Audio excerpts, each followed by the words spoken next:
ഇന്ന് ഞാൻ നിങ്ങളോട് സംസാരിക്കാൻ ആഗ്രഹിക്കുന്ന വിഷയം മെച്യൂരിറ്റി പ്രോബ്ലം എന്ന വിഷയത്തെ ആസ്പദമാക്കിയിട്ടാണ്. അപ്പോൾ എന്താണ് മെച്യൂരിറ്റി, അല്ലെങ്കിൽ എപ്പോഴാണ് ഒരു വ്യക്തിയിൽ മെച്യൂരിറ്റി വരേണ്ടത് എന്നുള്ളത് വളരെ പ്രധാനപ്പെട്ട ഒരു കാര്യമാണ്. നമ്മുടെ ലൈഫ് സ്പാൻ നോക്കിക്കഴിഞ്ഞാൽ, അല്ലെങ്കിൽ ഒരു വ്യക്തിയുടെ ലൈഫ് സ്പാൻ നോക്കിക്കഴിഞ്ഞാൽ അഡോളസൻസ് പീരീഡ് എന്ന് പറയുന്നത് വലിയൊരു പ്രധാനപ്പെട്ട സ്റ്റേജായിട്ടാണ് പൊതുവിൽ വിലയിരുത്തപ്പെടുന്നത്. അഡോളസൻസ് ഏജിനെ അമേരിക്കൻ സൈക്കോളജിക്കൽ അസോസിയേഷൻ ഡിഫൈൻ ചെയ്തിരിക്കുന്നത് എങ്ങനെയാണെന്ന് ചോദിച്ചാൽ, പ്യൂബർട്ടി സ്റ്റാർട്ട് ചെയ്യുന്നത് മുതൽ സൈക്കോളജിക്കൽ മെച്യൂരിറ്റി അച്ചീവ് ചെയ്യുന്നത് വരെയാണ്. അതായത് അറൗണ്ട് ഒരു 10 അല്ലെങ്കിൽ 12 വയസ്സിന് തുടങ്ങിയിട്ട് ഒരു 18-19 വയസ്സിലാവുമ്പോഴേക്കും ഈ സൈക്കോളജിക്കൽ മെച്യൂരിറ്റി അച്ചീവ് ചെയ്യണം എന്നുള്ളതാണ് ഒരു വൈപ്പ്.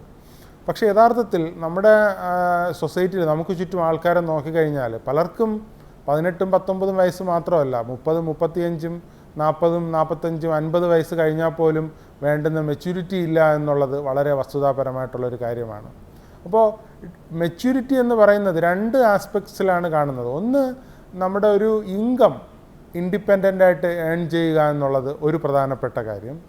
രണ്ടാമത്തേതാണ് വളരെ വളരെ പ്രധാനപ്പെട്ട ഒരു കാര്യം, അതായത് കൺസെൻ്റ് ഇല്ലാതെ ഡിസിഷൻ മേക്കിംഗ് എടുക്കാൻ കഴിയുക എന്നുള്ളതാണ് വളരെ പ്രധാനപ്പെട്ട ഒരു കാര്യം. ഒരു വ്യക്തി ഒരു ഫുള്ളി ഫങ്ഷനിങ് ആയിട്ടുള്ള, അല്ലെങ്കിൽ ഒരു ഓട്ടോണമസ് ആയിട്ടുള്ള, ഒരു ഫ്രീ ആയിട്ടുള്ള ഒരു ഇൻഡിവിജ്വലായി മാറുന്ന ഒരു സ്റ്റേജാണ് ആക്ച്വലി ഈ ഒരു ഡിസിഷൻ മേക്കിംഗ് കൺസെൻ്റ് ഇല്ലാതെ എടുക്കാൻ കഴിയുന്ന ഒരു സ്റ്റേജിലേക്ക് വരിക എന്നുള്ളത്.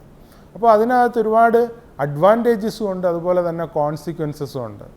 ഇപ്പോൾ പാരൻസിൻ്റെ കൺസെൻറ്റ് നമ്മുടെ നാട്ടിൽ വലിയ രീതിയിലുള്ളൊരു പ്രോബ്ലമായിട്ടാണ് പലപ്പോഴും കാണുന്നത്. ഇപ്പോൾ നമ്മുടെ ഈ കൾച്ചറിൽ ഒരു കപ്പിൾ മാരേജ് കഴിഞ്ഞു കഴിഞ്ഞാൽ, ഈവൻ ഒരു 18 വയസ്സ് അല്ലെങ്കിൽ 21 വയസ്സ് അതിനുശേഷം മാരേജ് ആവുന്നു, മാരേജ് കഴിഞ്ഞാൽ പോലും പലപ്പോഴും പാരൻസിൻ്റെ കൺസെൻറ്റോടു കൂടെയാണ് അവർക്ക് പല ഡിസിഷൻ മേക്കിങ്ങും എടുക്കാനായിട്ട് കഴിയുന്നത്. അത് അവരുടെ ലൈഫിനെ ഓവറാൾ ബാധിക്കുന്നു എന്നുള്ളത് വളരെ വസ്തുതാപരമായിട്ടുള്ളൊരു കാര്യമാണ്.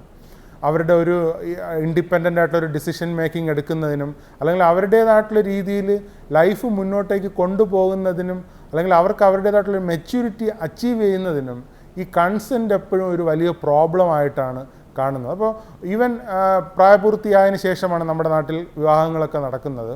അപ്പോൾ അവർക്ക് വേണ്ടുന്നതായിട്ടുള്ള ബ്രെയിൻ ഡെവലപ്മെൻറ്റും കോൺസിക്വൻസും റാഷണലായിട്ട് ചിന്തിക്കുന്നതിന് വേണ്ടിയിട്ടുള്ള എബിലിറ്റി എല്ലാം ഓൾറെഡി ഡെവലപ്പ് ചെയ്ത് കഴിഞ്ഞു. പക്ഷേ ഈ ഒരു ഡിപ്പെൻഡൻസി കാരണം തന്നെ അവർക്കൊരു മെച്യൂരിറ്റി വരുന്നില്ല എന്നുള്ളതൊരു വസ്തുതയാണ്.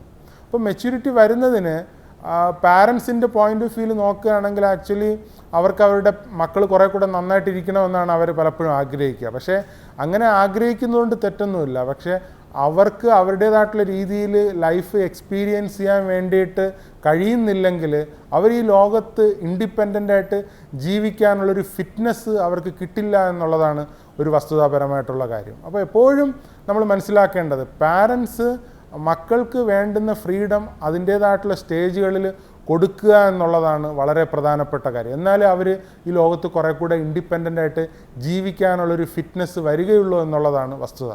അതേസമയം മക്കൾ, അല്ലെങ്കിൽ യങ്ങർ ജനറേഷൻ മനസ്സിലാക്കേണ്ടുന്ന വളരെ വളരെ പ്രധാനപ്പെട്ട ഒരു കാര്യം എന്ന് പറയുന്നത്, ഫ്രീഡം എന്ന് പറയുന്നത് നമ്മൾ പലപ്പോഴും മിസ്യൂസ് ചെയ്യുന്ന ഒരു കാര്യമാണ്. കാരണം പല യങ്ങർ ജനറേഷനും വിചാരിക്കുന്നത് ഫ്രീഡം എന്ന് പറയുന്നത് നമ്മുടെ മനസ്സിലെ തോന്നലുകൾക്ക്, അല്ലെങ്കിൽ കുറേ കൂടെ വ്യക്തമായിട്ട് പറയുകയാണെങ്കിൽ തോന്നിവാസത്തിനനുസരിച്ച് ലൈഫ് കണ്ടക്ട് ചെയ്യുന്നതിനുള്ളൊരു ലൈസൻസായിട്ടാണ് പലപ്പോഴും ഫ്രീഡത്തിനെ കാണുന്നത്. ഒരിക്കലും അങ്ങനെയല്ല. നമുക്ക് നമ്മുടെ റോളുകൾ അറ്റാച്ച് ചെയ്തിരിക്കുന്ന കുറേ ഡ്യൂട്ടീസും റെസ്പോൺസിബിലിറ്റീസും ഒക്കെ ഉണ്ട്. അപ്പോൾ അതൊക്കെ ആത്മാർത്ഥമായിട്ട് ചെയ്യാൻ വേണ്ടിയിട്ടുള്ള ഒരു ഒബ്ലിഗേഷൻ ഉള്ള ഒരു ഓപ്പർച്യൂണിറ്റിയാണ് ആക്ച്വലി ഫ്രീഡം എന്ന് പറയുന്നത്. അല്ലാതെ നമ്മുടെ തോന്നലുകൾക്ക്, അല്ലെങ്കിൽ നമ്മുടെ ഇമ്മീഡിയറ്റ് ഗ്രാറ്റിഫിക്കേഷൻസ് അനുസരിച്ച്, അല്ലെങ്കിൽ നമുക്ക് പെട്ടെന്നുണ്ടാവുന്ന നേട്ടത്തിനും സന്തോഷത്തിനും അനുസരിച്ച് ഡിസിഷൻ മേക്കിംഗ് എടുത്ത് മുന്നോട്ട് പോവുക എന്നുള്ളതല്ല യഥാർത്ഥത്തിൽ ഫ്രീഡം എന്ന് പറയുന്നത്. അതൊരു വൺ കൈൻഡ് ഓഫ് സ്ലേവറിയാണ്. നമ്മുടെ ഒരു വിംസ് ആൻഡ് ഫാൻസിയുടെ ഒരു കൈൻഡ് ഓഫ് സ്ലേവറി മാത്രമാണെന്നുള്ളത് നമ്മളെപ്പോഴും മനസ്സിലാക്കിയിരിക്കും. അപ്പോൾ എപ്പോഴും ഫ്രീഡം എന്ന് പറയുന്നത് കംസ് വിത്ത് റെസ്പോൺസിബിലിറ്റി എന്നുള്ളത് നമ്മളെപ്പോഴും മനസ്സിലാക്കുകയാണെങ്കിൽ മാത്രമേ യഥാർത്ഥത്തിൽ ഒരു ഫ്രീഡത്തിൻ്റെ പൊട്ടൻഷ്യൽ നമുക്ക് അച്ചീവ് ചെയ്യാനായിട്ട് കഴിയുകയുള്ളൂ എന്നുള്ള വസ്തുത നമ്മളെപ്പോഴും മനസ്സിലാക്കിയിരിക്കുക. അതോടൊപ്പം മെച്യൂരിറ്റിക്കുള്ള ഒരു പ്രധാനപ്പെട്ട ഒരു പ്രോബ്ലമാണ് ഇമോഷണലായിട്ട് കാര്യങ്ങളെ കാണുക എന്നുള്ളത്. ഇപ്പോൾ നമ്മളെ ലൈഫിലെ ഡിസിഷൻ മേക്കിംഗ് ഒരിക്കലും ഇമോഷണൽ ആവരുത്. റാഷണലായിട്ട്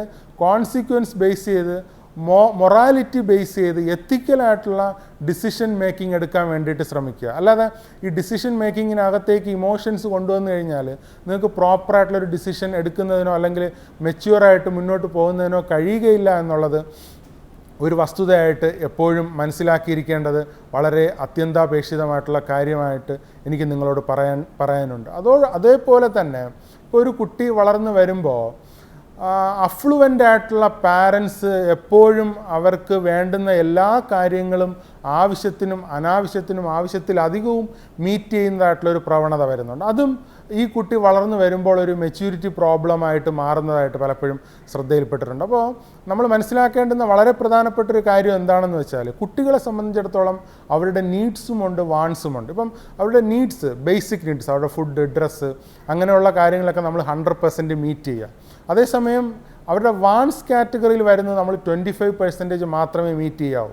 ഇപ്പോൾ ചോക്ലേറ്റ്, ടോയ്സ്, അല്ലെങ്കിൽ എക്സ്പെൻസീവ് ആയിട്ടുള്ള ലക്ഷറി ആയിട്ടുള്ള കാര്യങ്ങൾ, ഇതൊക്കെ തന്നെ നമ്മളൊന്ന് കൺട്രോൾഡ് ആയിട്ട് മാത്രമേ അവർക്ക് കൊടുക്കാവൂ. അല്ലെങ്കിൽ അവർക്ക് ഈ ലോകത്തെക്കുറിച്ചൊരു തെറ്റായ അണ്ടർസ്റ്റാൻഡിങ് അവരിൽ ഡെവലപ്പ് ചെയ്യും. അതായത് അവർ വിചാരിക്കുന്ന കാര്യങ്ങളൊക്കെ നടക്കും, അല്ലെങ്കിൽ അവരുദ്ദേശിക്കുന്ന കാര്യങ്ങളൊക്കെ നടക്കുമെന്നുള്ള ഒരു എന്താ പറയുക, തെറ്റായ റിയാലിറ്റിയുടെ ബേസിലായിരിക്കും അവർ വളർന്നു വരും. അപ്പോൾ അത് മുന്നോട്ട് വരുമ്പോൾ അവർക്ക് മെച്യൂറായിട്ട് കാര്യങ്ങൾ കാണുന്നതിനോ അല്ലെങ്കിൽ ഡിസിഷൻ മേക്കിംഗ് എടുക്കുന്നതിനോ സാധിക്കില്ല എന്നുള്ള വസ്തുത നമ്മളെപ്പോഴും ഓർത്തിരിക്കുക. അങ്ങനെ നമ്മുടെ ഡിസിഷൻ മേക്കിംഗ് കുറേ കൂടെ ക്രിട്ടിക്കലും റാഷണലും അതുപോലെ തന്നെ എത്തിക്കലും മോറലുമായിട്ട് മുന്നോട്ട് കൊണ്ടുപോകാൻ വേണ്ടിയിട്ട് ശ്രമിക്കുകയാണെങ്കിൽ കുറേ കൂടെ ബെറ്റർ ആയിട്ടുള്ള മെച്യൂരിറ്റി നിങ്ങൾക്ക് അച്ചീവ് ചെയ്യാനായിട്ട് കഴിയും എന്നാണ് ഞാൻ ആത്മാർത്ഥമായിട്ട് വിശ്വസിക്കുന്നത്. Thank you so much.